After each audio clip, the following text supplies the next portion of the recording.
Hello students, welcome to Disha classes way to success. ये हमारा second session है, दूसरा क्लास है और इस क्लास में हम लोग पढ़ने वाले हैं second unit stress and strain. तो आइए हम लोग पढ़ते हैं स्ट्रेस एंड स्ट्रेन। ठीक है, तो स्ट्रेस स्ट्रेन पढ़ने से पहले सबसे पहले हमें क्या पढ़ना पड़ेगा कि चूंकि हम लोग जानते हैं किसी भी पदार्थ पे जब हम लोग बल लगाते हैं, जब किसी भी पदार्थ पे हम लोग बल लगाते हैं तो सबसे पहले तो हमें ये पढ़ना पड़ेगा बल कितने प्रकार से लगते हैं। बल कितने प्रकार से लगते हैं सबसे पहले हमें ये जानना पड़ेगा। तो बल जो है बल वो पदार्थों पे 4 प्रकार से लगता है। ठीक है, कितने प्रकार से लगता है? 4 प्रकार से। ओके, आइए सबसे पहला जो होता है वो होता है चल या अचल बल, या बल को ही हम लोग क्या कहते हैं? भार कहते हैं। बल को भार कहते हैं। कैसे? देखिए, क्योंकि बल बराबर क्या होता है? m इंटू ए, मतलब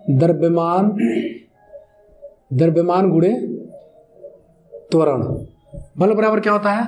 द्रव्यमान गुणे त्वरण। ओके, लेकिन हम लोग जानते हैं जो भार होता है बच्चा, जो भार होता है मतलब वेट, इंग्लिश में इसे हम लोग क्या कहते हैं? वेट।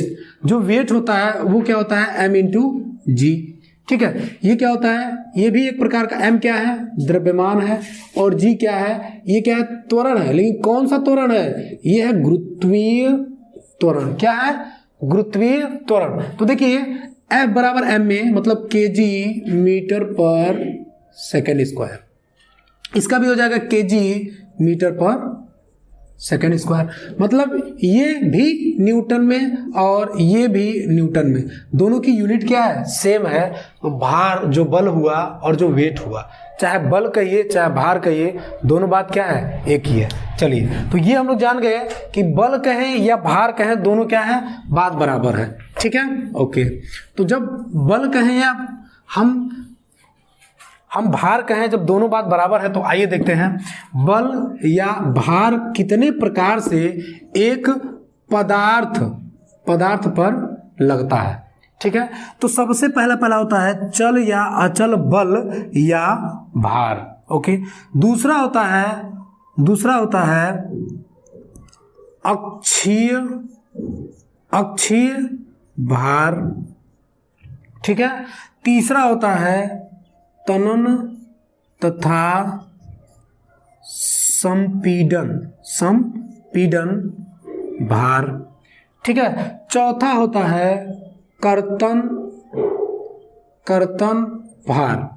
ठीक है, 4 प्रकार के भार होते हैं। इंग्लिश में इसे बोलते हैं हम लोग लाइव ऑब्लिक डेड। ओके, ये होता है हमारा एक्सियल फोर्स। ओके, ये होता है हमारा टेंसाइल और कंप्रेसिव। ओके, एंड ये होता है हमारा, ये क्या होता है? Shear, SHEA, shear force. तो जो बल होते हैं या भार होते हैं वो कितने प्रकार के होते हैं? 4 प्रकार के होते हैं। जो हम यहाँ पर देख रहे हैं, किसी भी वस्तु पर जो बल लगता है या भार लगता है वो 4 प्रकार का लगता है। अभी हम इस 4 प्रकार के बलों को हम स्टेप बाय स्टेप जानेंगे कि ये क्या होता है, ये क्या होता है, ये क्या होता है और ये क्या होता है। तो नोट करना है तो नोट कर लीजिए, और हम आगे चल रहे हैं क्योंकि मैं मिटाने जा रहा हूँ उसको। ठीक है, ओके। तो नेक्स्ट है चल या अचल भार क्या होता है। ठीक है, तो सबसे पहले स्ट्रेस और स्ट्रेन अगर चैप्टर को आपको समझना है तो सबसे पहले आपको क्या समझना पड़ेगा कि लोड क्या होता है, भार क्या होता है। ठीक है, तो अभी हमने भार भी देखा, कितने प्रकार का होता है वो भी देख लिया। ओके, अब हम देखेंगे सबसे पहला जो हमने पढ़ा था अभी, चल या अचल भार। ओके, चल भार का मतलब होता है किसी वस्तु पर या किसी पिंड पर या किसी भी पदार्थ पर ऐसा भार लगे जो भार चलता रहे। फॉर एग्जाम्पल ट्रकों पर लदा हुआ भार। मीन्स जो हमारा ट्रक होता है वो लोड अपना पूरा क्या कर लेता है, उसमें कुछ ना कुछ हम लोग भर देते हैं, लेकिन वो लोड कैसा होता है, वो कंटिन्यूअसली चलता रहता है। जैसे ट्रक हमारा चलते रहेगा, तो वो भार को क्या कर रहा है, एक स्थान से दूसरे स्थान पर कैरी कर रहा है, मतलब ले करके जा रहा है। तो इस भार को हम लोग क्या कहते हैं, चल भार। सेम इसका उल्टा है, अगर वही ट्रक कहीं जा करके रुक जाए, तो उसको हम लोग कहते हैं अचल भार। क्या कहेंगे, अचल भार। फॉर एग्जाम्पल जो हम लोग बिल्डिंग बनाते हैं, मकान हुआ,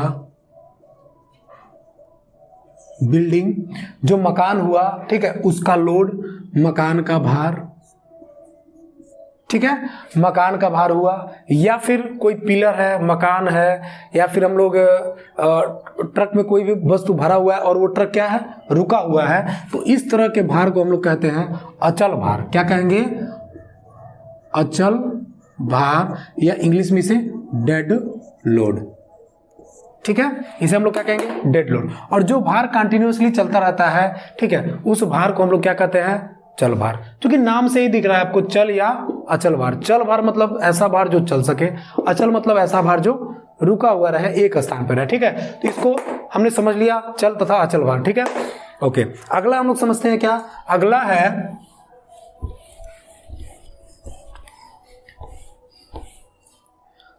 आपका अक्षीय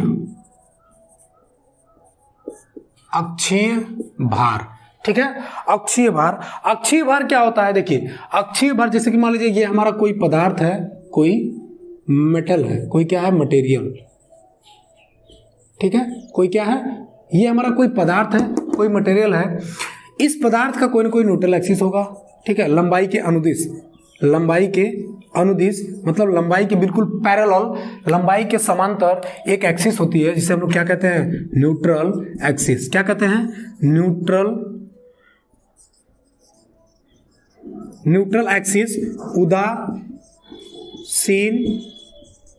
अक्ष। क्या कहते हैं, उदासीन अक्ष, न्यूट्रल एक्सिस, जो कि बिल्कुल इसके बीचों बीच से होकर के जाती है। उदासीन अक्ष कहां से होकर के जाती है, उदासीन अक्ष किसे कहते हैं, ये मैं आपको अभी बता रहा हूं क्या होता है। देखिए उदासीन अक्ष वह अक्ष होता है जो कि बॉडी के बिल्कुल सीजी से होकर के जाता है। सीजी मतलब सेंटर ऑफ ग्रेविटी, गुरुत्व केंद्र का मतलब होता है गुरुत्व केंद्र, सीजी।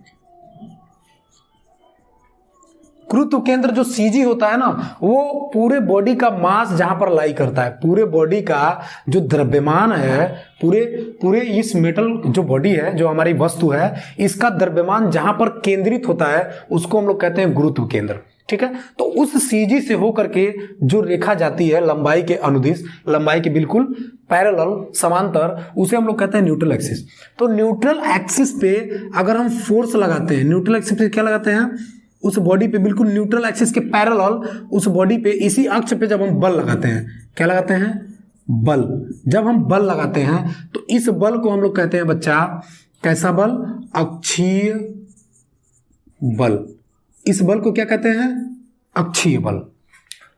गई बात आई समझ में, नहीं है, चलो ये अक्षीय बल होता है। एक बार और समझ लो, अक्षीय बल क्या होता है, जो हमारा कोई वस्तु दिया गया है, उस वस्तु पर ऐसा बल लगाएं जो बल उस वस्तु के बिल्कुल सेंटर लाइन, यानी कि न्यूट्रल एक्सिस, जो ऐसा लाइन जो उस बॉडी को दो पार्ट में, बिल्कुल समानांतर पार्ट में डिवाइड कर दे, ठीक है, उसको हम लोग बोलते हैं न्यूट्रल एक्सिस। और उसी एक्सिस से होकर के वह बल जाए, तो इस बल को हम लोग कहते हैं अक्षीय बल, ठीक है। अब ये अक्षीय बल अभी हम लोगों ने पढ़ा था, ठीक है। एक अक्षीय बल हो गया, और एक होता है अनुप्रस्थ। क्या होता है, एक होता है अनुप्रस्थ भार। अनुप्रस्थ भार का मतलब ये है, ऐसा भार जो इस ये एक्सिस बिल्कुल हॉरिजॉन्टल में लगे, ऐसा भार जो इसी एक्सिस पे ऐसे वर्टिकल लगे। क्या लगे, मतलब लंबवत लगे, ठीक है। तो इस भार को हम लोग कहेंगे अनुप्रस्थ भार, ठीक है, ओके, ठीक है। तो ये हो गया हमारा। अब देखिए अक्षीय भार भी दो प्रकार का होता है, अभी हमने पढ़ा था। अभी जब मैंने आपको जब इसका क्लासिफिकेशन बताया था, ठीक है, जब मैंने क्लासिफिकेशन आपको बताया था, तो एक अभी हम लोग पढ़े थे क्या, कि एक तनन भार, तीसरा वाला तनन भार और संपीडन भार। तो तनन भार क्या होता है पहले ये समझिए। तनन भार क्या होता है, देखिए ये हमारा कोई बॉडी है, ठीक है, इस बॉडी के बिल्कुल सेंट्रल लाइन न्यूट्रल एक्सिस जा रहा है, करेक्ट है, ये हमारा न्यूट्रल एक्सिस है, ठीक है। अभी इसी अक्ष पे हम लोग बल लगा रहे थे, क्या लगा रहे थे, बल लगा रहे थे, ऐसे करके फोर्स हम लोग, फोर्स मतलब कि बल, अभी बल हम लोग लगा रहे थे, इसी एक्सिस पे हम लोग बल लगा रहे थे, तो इसे हम लोग क्या कह रहे थे, एक्सियल फोर्स या अक्षीय भार, ठीक है, अक्षीय भार। लेकिन जब इसी एक्सिस पे हम लोग बल ऐसा लगाए कि वह बल क्या करे, बॉडी को तनाव की स्थिति में लाए, मतलब बॉडी क्या हो जाए, तनने लगे, फैलने लगे या तनने लगे, ठीक है। जब ऐसा बल लगाएं जिस बल की वजह से बॉडी क्या करे, तनने लगे, फैलने लगे, उस बल को हम लोग कहते हैं तनन बल। नाम से ही दिख रहा है आपको, नाम से ही पता चल रहा है तनन बल। तनन बल क्या होता है, जिस बल की वजह से कोई बॉडी तनने लगे उस बल को क्या कहते हैं, तनन बल कहते हैं। और यह एक प्रकार का एक्सियल फोर्स होता है, अक्षीय बल होता है, ठीक है। अच्छा, सेम इसका उल्टा, अगर उसी बॉडी पे हम लोग क्या करें, ऐसा बल लगाएं जिस बल की वजह से, ऐसा बल लगाएं दोनों तरफ से, ऐसा बल लगाएं जिस बल की वजह से बॉडी क्या हो जाए, बॉडी जो है सिकुड़ने लगे, संपीडन की अवस्था में आने लगे, क्या होने लगे, संपीडन की अवस्था में आने लगे, मतलब बॉडी दब जाए, बॉडी क्या हो, दब जाए, ठीक है, उसकी लंबाई में कमी हो जाए। इस बल को हम लोग क्या कहेंगे, इस बल को हम लोग कहते हैं संपीडन बल। क्या कहते हैं, इस बल को हम लोग क्या कहेंगे, संपीडन बल, ठीक है, इस बल को हम लोग क्या कहेंगे, संपीडन बल। Got it. अब देखिए, तो हम लोगों ने क्या समझा, तनन बल और संपीडन बल ये क्या है, एक प्रकार का एक्सियल फोर्स है, अक्षीय बल है। क्यों, क्योंकि अक्ष पर ही लग रहा है। देखिए, एक अक्ष पर लग रहा है जो कि बॉडी से दूर हट के जा रहा है, एक अक्ष पर लग रहा है जो बॉडी के अंदर लग रहा है, ठीक है, बॉडी के अंदर की तरफ लग रहा है, तो इसको हम लोग कहेंगे क्या, संपीडन बल, ठीक है, ये समझ में आ गया, ठीक। तो अगला जो है हमारा वो है कर्तन बल। कर्तन बल क्या होता है, कर्तन बल क्या होता है, तो देखिए कर्तन बल क्या होता है, तो ये मैं बताने चल रहा हूं। देखिए, ऐसा बल जिस बल के कारण किसी वस्तु में कर्तन हो, उसे हम लोग क्या कहते हैं, कर्तन बल। अब देखिए, अब कर्तन बल क्या होता है ये समझिए, परिभाषा तो आप लोग सुन लिए कि ऐसा बल जिस बल को लगाने से वस्तु में क्या हो, कर्तन हो। तो आइए कर्तन क्या होता है वो देखिए।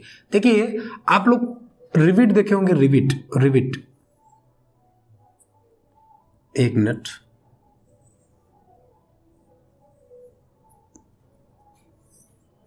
ठीक है। रिविट ऐसे होता है जैसे कि जो कि आपके साइकिलों में जो पीछे का स्टैंड होता है, साइकिल के पीछे का स्टैंड जो होता है, उस स्टैंड में रिविट लगा होता है, ठीक है। रिविटेड जॉइंट क्या होता है कि ऐसे दो प्लेटें होती हैं, उनमें क्या करते हैं हम लोग, कील लगा के दोनों तरफ से हम लोग बिठा देते हैं, हथौड़ी मार मार के इसे चिपका देते हैं, ठीक है। तो ये देखिए, एक प्रकार के रिविट है, रिविट है, ठीक है। अब रिविट क्या है, देखिए, ऐसा बल जो कि वस्तु में कर्तन उत्पन्न कर दे, मतलब वस्तु को तोड़ दे किनारे से। देखिए, तो जैसे हम इस बल को बढ़ाते हैं, ऐसे बल लगा इस रिविट में, एक प्लेट पे इधर बल लगा, एक प्लेट पे इधर बल लगा, रिविट पे ऐसे बल लगा, ये क्या करे, इस बल की वजह से इस रिविट में कर्तन उत्पन्न हो जाए, मतलब रिविट जो है इस बीच से क्या हो जाए, टूट जाए। इधर भी खींच रहे हैं, इधर भी खींच रहे हैं, खींचने से क्या होगा, न तो यहाँ से ये घसकेगा, न तो यहाँ से ये घसकेगा, मतलब ये अपने स्थान को छोड़ेंगे नहीं। तो दिक्कत कहाँ पे आएगी, यहीं पे बीच में आएगी दिक्कत। क्या होगा, ऐसे बल लगाने से ये क्या होगा, यहाँ से टूट जाएगा। तो ये जिस बल की वजह से टूटता है, इसी बल को हम लोग कहते हैं कर्तन बल, ठीक है। मतलब वस्तु में क्या उत्पन्न हो जाता है, कर्तन उत्पन्न हो जाता है, वस्तु टूट जाता है क्रॉस सेक्शन में, तो ये क्या हो जाएगा, कर्तन हो जाएगा, ठीक है। तो कर्तन समझ लिए। अब समझिए स्ट्रेस क्या होता है। अब हम लोगों ने लोड का बात कर लिया, कितने प्रकार के भार होते हैं वो हमने बात कर दिया। अब हम बात करेंगे बच्चा स्ट्रेस क्या होता है, प्रतिबल क्या होता है। ठीक है, बहुत बृहद में आपको जानने के लिए ये जानना जरूरी था कि बल कितने प्रकार के होते हैं। ठीक है, तो अब हम लोग जान गए बल कितने प्रकार के होते हैं। अब हम जानेंगे कि प्रतिबल क्या होता है। तो देखिए प्रतिबल क्या होता है, प्रतिबल किसी वस्तु पर लगाया गया बल, किसी वस्तु पर या किसी पिंड पर या किसी मटेरियल पर, किसी पदार्थ पर लगाया गया बल जिसकी वजह से उस मटेरियल में, उस पदार्थ में एक रजिस्टिंग प्रतिरोधी बल उत्पन्न हो जाता है। क्या उत्पन्न हो जाता है? प्रतिरोधी बल। जैसे कि मान लो ये हमारा मटेरियल है, ठीक है, मैंने क्या किया, इसमें क्या किया, फोर्स लगाया, ठीक है, टेंसाइल फोर्स। ये कौन सा फोर्स है? टेंसाइल, जो कि वस्तु के बाहर की तरफ लग रहा है और बिल्कुल कहां लग रहा है बच्चा? एक्सिस पे लग रहा है। तो ये एक्सियल टेंसाइल फोर्स है। कैसा है? एक बल लगाया मैंने, ठीक है, बल लगाया, फोर्स लगाया, इसको बोलेंगे हम लोग क्या? Axial tensile force. एक्सियल का मतलब अक्ष पे लग रहा है, अक्षीय। टेंसाइल का मतलब तनाव बल। ठीक है, तो ये बल मैंने लगाया यहां पर। इस बल लगाने की वजह से ये वस्तु क्या करेगा? अपने डिफॉर्मेशन का विरोध करेगा। डिफॉर्मेशन का विरोध करने का मतलब है कि वस्तु जो है टूटेगा नहीं या फिर फैलेगा नहीं, मतलब खींचेगा नहीं, उसका विरोध करेगा। अब वस्तु उसका विरोध करेगा, किसकी वजह से विरोध करेगा? क्योंकि हम लोग जानते हैं कि जब हम किसी वस्तु पर बल लगाते हैं, तो उसके इक्वल एंड अपोजिट एक बल लगता है। ठीक है, जिसे न्यूटन के थर्ड लॉ में आपको समझाया गया। ठीक है, न्यूटन का तीसरा नियम यही कहता है बच्चा कि अगर हम किसी वस्तु पर बल लगाते हैं तो वस्तु क्या करता है? उल्टा हमारे ऊपर बल लगाता है। ठीक है, तो देखिए जब हम बल लगाएंगे तो इसमें भी एक उल्टा, मतलब इधर अगर हम बल लगा रहे हैं तो इसको विरोध करेगा, एक इधर बल लगेगा। क्या लगेगा? एक इधर बल लगेगा। ठीक है, अब जब ये इधर बल लग रहा है, ये बल किसी न किसी कहाँ लगेगा? एरिया पर लगेगा, क्योंकि इसका अगर डायामीटर d है, व्यास या डायामीटर इसका अगर d है, ठीक है, तो इसका कोई ना कोई एरिया होगा जिस पर ये बल लगेगा। क्योंकि हम लोग बल लगा रहे हैं इसके बाहरी एरिया पर, तो ये क्या होगा? अंदर एक फोर्स डेवलप होगा जिसे हम लोग कहेंगे रजिस्टिंग फोर्स। क्या कहेंगे? रजिस्टिंग फोर्स, या हिंदी में बोलेंगे इसे प्रतिरोधी बल। अब देखिए ये रजिस्टिंग फोर्स क्या करेगा? यही रजिस्टिंग फोर्स डेवलप होगा और वो किसी न किसी एरिया पर डेवलप होगा। ठीक है, अगर इसे हम लोग अगर ये टूटेगा, मान लो बाय द वे टूट गया, ये मटेरियल हमारा क्या हो गया? फोर्स लगाने के बाद टूट गया। किसकी वजह से टूटा? ये बेचारा इधर हमने फोर्स लगाया, फोर्स लगाने की वजह से इस सरफेस पे एक रजिस्टिंग फोर्स डेवलप होगा। ठीक है, रजिस्टिंग फोर्स डेवलप होगा जो इसे टूटने नहीं देगा, पकड़ के बांधे रहेगा, इसे टूटने नहीं देगा। लेकिन हम बल लगाते जाएंगे, बढ़ाते जाएंगे तो यहां पर होगा एक बॉन्डिंग फोर्स, एक बॉन्डिंग मॉलिक्यूलर बॉन्डिंग फोर्स होता है जो क्या करता है? मॉलिक्यूल को बांधे रखता है, एकदम वो टूटने नहीं देता है। हम लोग बल बढ़ाते गए लेकिन वो पकड़े रहेगा, उसे छोड़ेगा नहीं। और बल बढ़ाया वो उसे पकड़े रहेगा। ठीक है, और बढ़ाया फिर भी वो पकड़े रहेगा। तो मतलब जो इसके अंदर मॉलिक्यूल्स हैं, क्योंकि पदार्थ जो है बहुत सारे मॉलिक्यूल से मिल करके बनता है, इसमें बहुत सारे मॉलिक्यूल मिल करके बने रहेंगे, तो उसमें क्या होगा? जैसे हम बल बढ़ाते जाएंगे, इसके अंदर जो रजिस्टिंग फोर्स होगा, जो इंटरनल रजिस्टिंग फोर्स होगा, वो बढ़ता जाएगा और एक ऐसा स्थिति आएगा कि रजिस्टिंग फोर्स हमारा मैक्सिमम लग जाएगा, बॉन्डिंग छूट जाएगी तो मटेरियल वहीं से टूट जाएगा। तो इसके अंदर एक डेवलप होता है रजिस्टिंग फोर्स। वही रजिस्टिंग फोर्स किसी न किसी एरिया पर डेवलप होता है, तो इसी को हम लोग क्या कहते हैं? बल कहते हैं। इसी को हम लोग प्रतिबल कहते हैं। ठीक है, एक बल उत्पन्न होता है, एक ऐसा बल होता है प्रतिरोधी बल होता है। कैसा बल होता है? प्रतिरोधी बल होता है, किसी न किसी क्षेत्रफल पर लगता है ये बल। ठीक है, तो फोर्स अपॉन एरिया, मतलब प्रतिबल क्या होता है? बल बटे क्षेत्रफल होता है। ठीक है, मतलब अगर हम लोग किसी बॉडी पर बल लगा रहे हैं तो उसमें उत्पन्न प्रतिरोधी बल किसी न किसी एरिया पर लगता है, इन्हीं का अनुपात जो होता है वह क्या होता है? प्रतिबल होता है। मतलब किसी बॉडी बल लगाया, उसमें रेजिस्टिंग फोर्स उत्पन्न हुआ।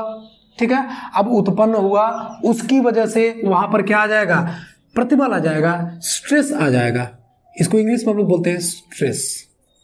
स्ट्रेस मतलब तनाव, टेंशन, तो देखिए यहाँ पर तनाव की स्थिति आ रही है, ठीक है, तो वही होता है stress. Stress is equal to होता है force upon area. Stress is equal to क्या होता है? फोर्स अपॉन एरिया, बल बटे क्षेत्रफल, ठीक है, बल बटे क्षेत्रफल। अब देखिए, अब हम बात करें प्रतिबल, आप लोग समझ गए क्या होता है। अब हम बात करें प्रतिबल के यूनिट की, किसकी? यूनिट की, यूनिट। तो प्रतिबल का यूनिट क्या होता है? देखिए, फोर्स की यूनिट हम लोग जानते हैं क्या होता है। फोर्स की यूनिट होता है न्यूटन, करेक्ट है। फोर्स की यूनिट क्या होता है? न्यूटन, अभी मैंने बताया था इसके पहले वीडियो में, ठीक है, अपॉन एरिया। एरिया क्या होता है? मीटर स्क्वायर, क्योंकि एरिया बराबर होता है बच्चा क्षेत्रफल। जो क्षेत्रफल होता है वो होता है लंबाई गुणे चौड़ाई, लंबाई गुणे चौड़ाई। लंबाई का क्या होता है? मीटर, चौड़ाई का भी क्या होता है? मीटर, मीटर गुणे मीटर, मीटर स्क्वायर। तो एरिया का जो यूनिट होता है वो होता है मीटर स्क्वायर। तो ये हो जाएगा न्यूटन प्रति मीटर स्क्वायर। क्या हो जाएगा? न्यूटन प्रति मीटर स्क्वायर, ठीक है, न्यूटन प्रति मीटर स्क्वायर। ये हो गया हमारा बल का यूनिट। यूनिट का मतलब मात्रक। प्रतिबल का क्या हो गया? मात्रक हो गया न्यूटन प्रति मीटर स्क्वायर, ठीक है।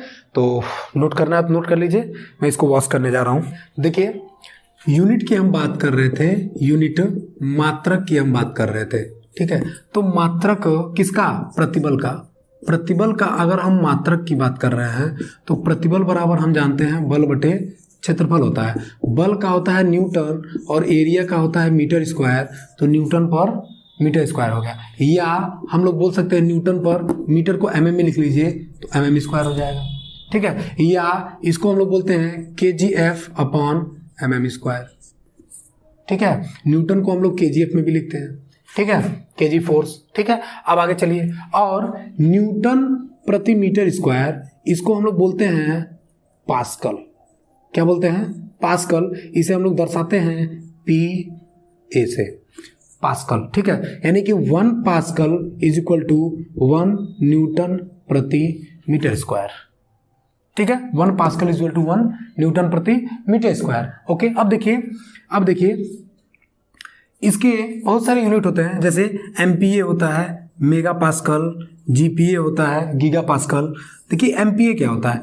एमपीए, एम का मतलब होता है मेगा और मेगा का मतलब होता है बच्चा 10 टू द पावर 6, ठीक है। जीपीए, जी का मतलब होता है गीगा, जी का मतलब क्या होता है? गीगा, और गीगा का मतलब होता है 10 टू द पावर 9, और पास्कल का मतलब होता है न्यूटन प्रति मीटर स्क्वायर। मतलब मेगा पास्कल, अगर मेगा पास्कल को कन्वर्ट करना होगा न्यूटन प्रति मीटर स्क्वायर में 10 टू द पावर 6 से मल्टीप्लाई करना पड़ेगा, ठीक है।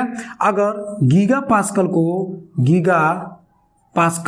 को कन्वर्ट करना पड़ेगा न्यूटन प्रति मीटर स्क्वायर में, तो आपको 10 टू द पावर 9 से मल्टीप्लाई करना होगा, तब जाके ये कन्वर्ट होगा, ठीक है। या फिर एक तरीके से और हम देख सकते हैं, यूनिट को लिख लिया होगा आपने, ठीक है।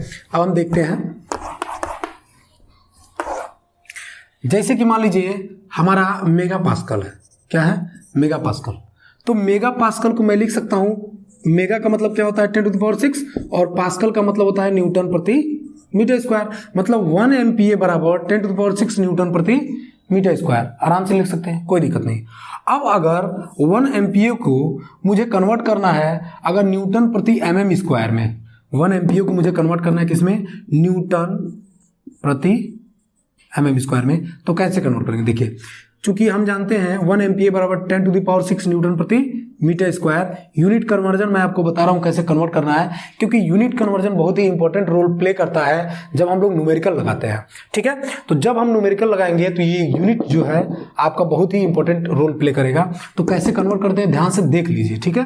तो 1 एमपीए बराबर हो जाएगा 10 टू द पावर 6 न्यूटन प्रति मीटर स्क्वायर, ठीक है।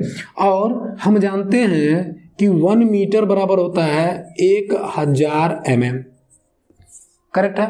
1 मीटर बराबर 1000 mm, ठीक है। हिंदी वाले बच्चे आप लोग, ये मीटर जो है, मीटर को मैं एम से दर्शाता हूं, ठीक है। आप लोग ध्यान दीजिएगा इस बात का, ठीक है। जो मीटर होता है मैं एम से, न्यूटन एन से मैं न्यूटन को दर्शाता हूं। तो आप लोग ध्यान रखिएगा, बार बार मुझे न्यूटन लिखना ना पड़े, मीटर लिखना ना पड़े।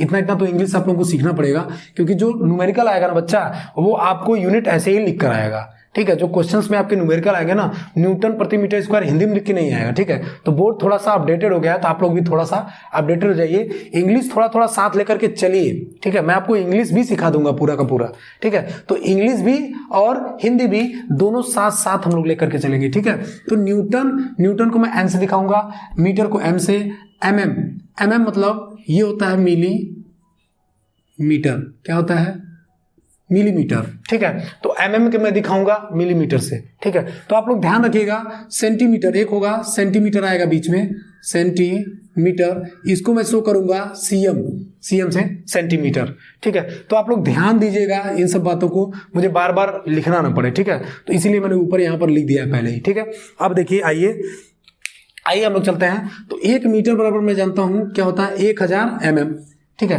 अब अगर मुझे मीटर की जगह mm लिखना हो तो मुझे मीटर की जगह अगर mm लिखना हो तो मुझे 1000 mm लिखना पड़ेगा, है कि नहीं। 1 मीटर बराबर 1000 mm, ठीक है। तो मीटर को मुझे हटाना है तो वहां पर क्या लिखना पड़ेगा, 1000 mm, ठीक है। तो आइए, तो ये हो जाएगा 10⁶ इंटू, ठीक है। अभी इसको यही रखिए, न्यूटन एज इट इज रहने दीजिए, अपॉन मीटर स्क्वायर है, मीटर की जगह क्या रखना है, mm, तो mm रखेंगे, मीटर की जगह mm रखेंगे तो 1000 भी रखना पड़ेगा mm के साथ, क्योंकि 1 मीटर बराबर 1000 mm होता है। जहां mm हटाओगे तो वहां पर इतना चीज लिखना पड़ेगा, कंफर्म है, ठीक है। तो जब हम मीटर हटाएंगे तो इतना चीज लिखेंगे, तो लिखिए 1000 mm, और इसका क्या है बच्चा, स्क्वायर है, तो ये भी ध्यान रखिएगा, स्क्वायर हो जाएगा, ठीक है। अब आगे आएंगे, अब देखिए तो क्या है, 10⁶ इंटू, न्यूटन तो एज इट इज है हमारा, अपॉन में देखिए मीटर को हटा के मैंने लिखा था। अब देखिए 1000 का स्क्वायर मैं क्या कह सकता हूं, इस 1000 को 10⁻³ में कह सकता हूं, कोई दिक्कत नहीं है। अब 1000 को मैं 10⁻³ कह सकता हूं, तो इसकी जगह पे मैं क्या लिख सकता हूं, 10⁻3, और इसका स्क्वायर मतलब 10⁻6, कोई दिक्कत नहीं, मतलब 1000 को मैं 10⁻3 लिख सकता हूं, और 1000 का पावर स्क्वायर है तो 10⁻6 लिख सकता हूं। तो आइए आगे आइए, तो हम क्या कर सकते हैं, इसको देखिए, 1000 मतलब 10⁻³ का स्क्वायर, 10⁻³ का स्क्वायर इंटू mm का स्क्वायर, कोई दिक्कत नहीं। अब देखिए 10⁻3 का स्क्वायर है, इसको मैं लिख सकता हूं 10⁻6, 3 दूनी 6 mm स्क्वायर। अब देखिए 10⁻6 से 10⁻6 कैंसिल हो गया, तो ये आ गया न्यूटन पर mm स्क्वायर, ठीक है। तो क्या मैं कह सकता हूं कि जो 1 MPa होता है, 1 MPa, क्योंकि इसी को मैंने कन्वर्ट किया है, 1 MPa जो होता है वो होता है 1 न्यूटन प्रति mm स्क्वायर, आराम से मैं ये कह सकता हूं। और ये फॉर्मूला, ये जो मैं दिखा रहा हूं आपको, ये न्यूमेरिकल में बहुत ज़्यादा यूजफुल होगा, क्योंकि डायरेक्ट जो स्ट्रेस की जो वैल्यू है, प्रतिबल की वैल्यू आपको एमपीए में दे देगा, आपको निकालना रहेगा न्यूटन प्रति मीटर, न्यूटन पर mm स्क्वायर में, तो डायरेक्ट हम उसकी जगह पे लिख सकते हैं। जैसे कि मान लीजिए दे दिया stress is equal to 10 megapascal, 10 megapascal, तो आपको जब सवाल लगाना पड़ेगा उसमें, तो सिग्मा बराबर आप क्या लिखेंगे, डायरेक्ट 10 न्यूटन प्रति mm स्क्वायर, और सारी चीजें हम लोग mm में लेके चलेंगे, न्यूटन mm में, और हम क्वेश्चन को सॉल्व कर लेंगे, क्योंकि सारी जो डायमेंशन होती है तो mm में होती है या तो मीटर में होती है, ठीक है। तो हम लोग क्या करेंगे, ऐसे कन्वर्ट करके डायरेक्ट हम लोग लिख सकते हैं, ठीक है।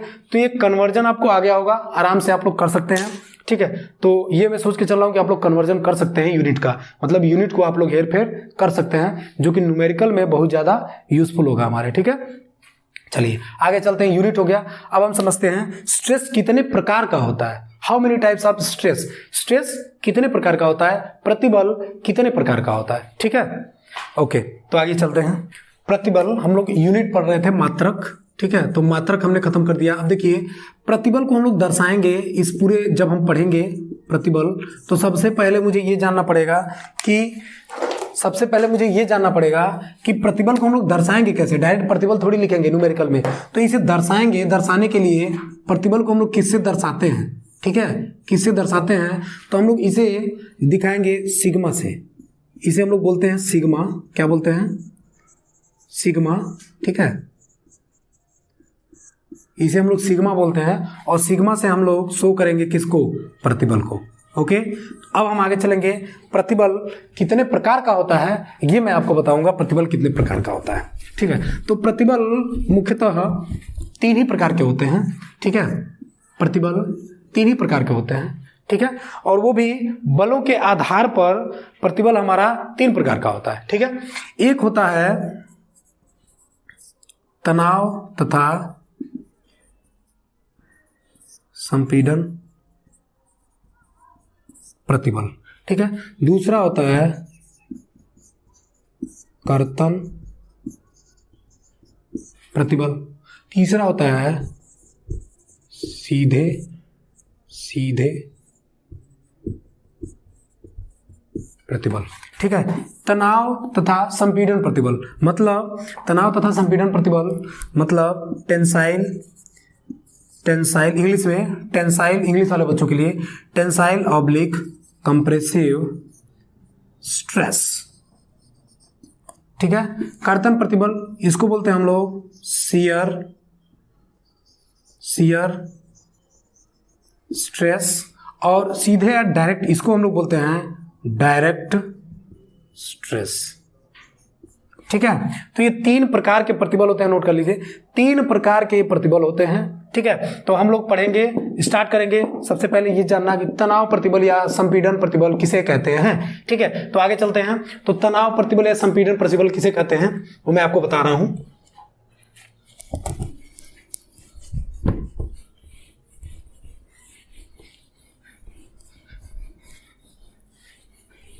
तनाव प्रतिबल और संपीड़न प्रतिबल, जैसा कि हम लोग देखे थे कि बल कितने प्रकार के होते हैं, तो बल जो है वो हमने देखा था कि एक टेंसाइल फोर्स होता है, ठीक है, तनाव बल,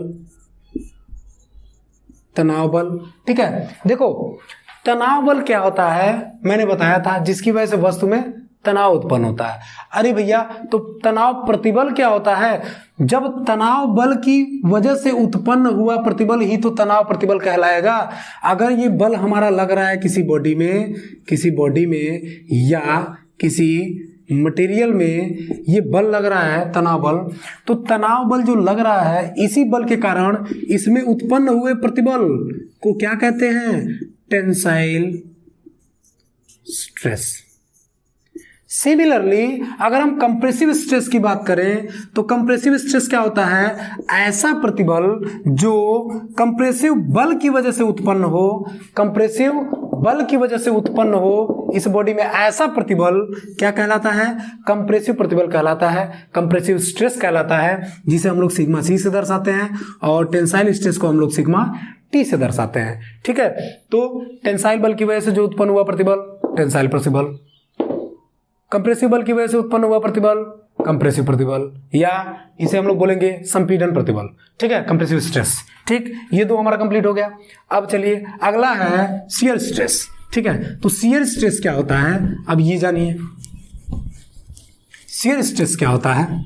सिंपल सा, जैसे तनाव प्रतिबल था, संपीड़न प्रतिबल था, वैसे ही हमारा आता है कर्तन प्रतिबल, कर्तन प्रतिबल।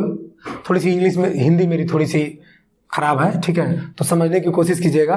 इंग्लिश वैसे ठीक ठाक है, ठीक है, तो इंग्लिश में मैक्सिमम मैं पढ़ाता हूँ, ठीक है। तो देखिए कर्तन प्रतिबल, शियर स्ट्रेस क्या है, शियर स्ट्रेस, ठीक है। जल्दी लिख रहा हूं तो थोड़ा राइटिंग से कंप्रोमाइज करिएगा, ठीक है। शियर स्ट्रेस, शियर स्ट्रेस क्या होता है, शियर स्ट्रेस क्या होता है, शियर बल की वजह से, शियर बल की वजह से उत्पन्न हुआ प्रतिबल क्या कहलाता है, शियर प्रतिबल या कर्तन प्रतिबल कहलाता है। इसका भी, इसको हम लोग दर्शाते हैं, इसे टाउ, इसको हम लोग बोलते हैं टाउ, इंग्लिश में बोलते हैं टाउ, ठीक है। इसे हम लोग किससे दर्शाते हैं, टाउ से, उसको ऐसे बनाते हैं, ऐसे बनाते हैं, इसको हम लोग बोलते हैं टाउ, और टाउ बराबर फोर्स अपॉन एरिया, जो कि हम लोग जानते हैं प्रतिबल का यही फॉर्मूला होता है। ये बल जो लगेगा, एक ऐसा बल लगेगा तो ये लगेगा कर्तन बल।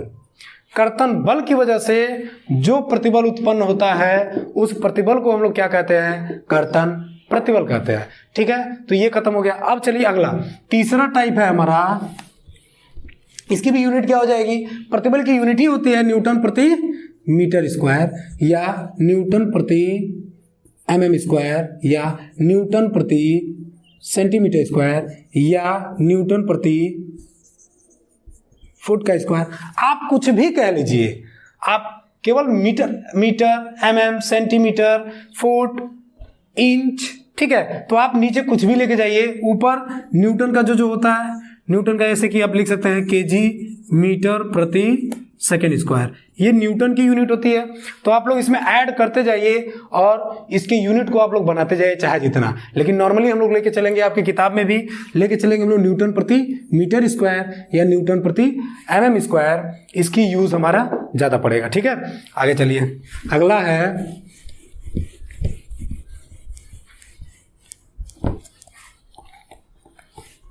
अगला जो नेक्स्ट हमारा प्रतिबल का प्रकार है लास्ट, वो है डायरेक्ट स्ट्रेस। क्या है? Direct stress. वैसे मैं इसको पढ़ाने वाला नहीं था डायरेक्ट स्ट्रेस, क्योंकि डायरेक्ट स्ट्रेस सिमिलरली होता है, पहले वाले स्ट्रेस क्या था हमारा, तनाव प्रतिबल या संपीड़न प्रतिबल, बिल्कुल सेम वैसे ही होता है, तनाव प्रतिबल या संपीड़न प्रतिबल की वजह से। बस इसमें अंतर क्या होता है, जो हमारा फोर्स लगता है ना, वो बिल्कुल एक्सिस पे ही लगता है, बिल्कुल एक्सिस पे ही लगता है, इधर उधर नहीं लगता है, केवल एक्सिस पे लगेगा हमारा डायरेक्ट, ठीक है। और इस डायरेक्ट फोर्स, ये डायरेक्ट जो एक्सिस पे फोर्स लगता है, इस फोर्स की वजह से जो इसमें प्रतिबल उत्पन्न होता है, उसी को हम लोग क्या कहते हैं, उसी को हम लोग कहते हैं डायरेक्ट स्ट्रेस, ठीक है। बिल्कुल ये क्या लगता है, बिल्कुल सिमिलरली होता है उसके तनाव के और कंप्रेशन के, ठीक है, उसी के सिमिलरली होता है। इसीलिए इसको हम लोगों ने तीन रूप में वैसे बोलना नहीं चाहिए, दो ही प्रकार का होता है, एक कंप्रेसिबल एंड टेंसाइल स्ट्रेस और दूसरा होता है हमारा शियर स्ट्रेस, बस दो ही प्रकार के स्ट्रेस होते हैं, ठीक है। तो गाइस हमने पढ़ा था अभी क्या, प्रतिबल, ठीक है, विकृति, प्रतिबल हमने पढ़ लिया है। इसके बाद का टॉपिक जो आता है विकृति, चूंकि वीडियो बहुत लंबा हो रहा है तो मैं क्या कर रहा हूँ, विकृति का वाला जो सेशन है हमारा, वो नेक्स्ट वीडियो में हम लोग पढ़ेंगे, ठीक है। तो अभी हमने पढ़ा प्रतिबल के प्रकार, आप लोग दोहरा लीजिएगा, पूरा अच्छे से आप लोग रिवाइज कर लीजिएगा, फिर मिलते हैं नेक्स्ट सेशन में, नेक्स्ट वीडियो में विकृति के साथ, ठीक है। Okay, thank you and like and subscribe button जरूर करिएगा, ठीक है। Okay, bye.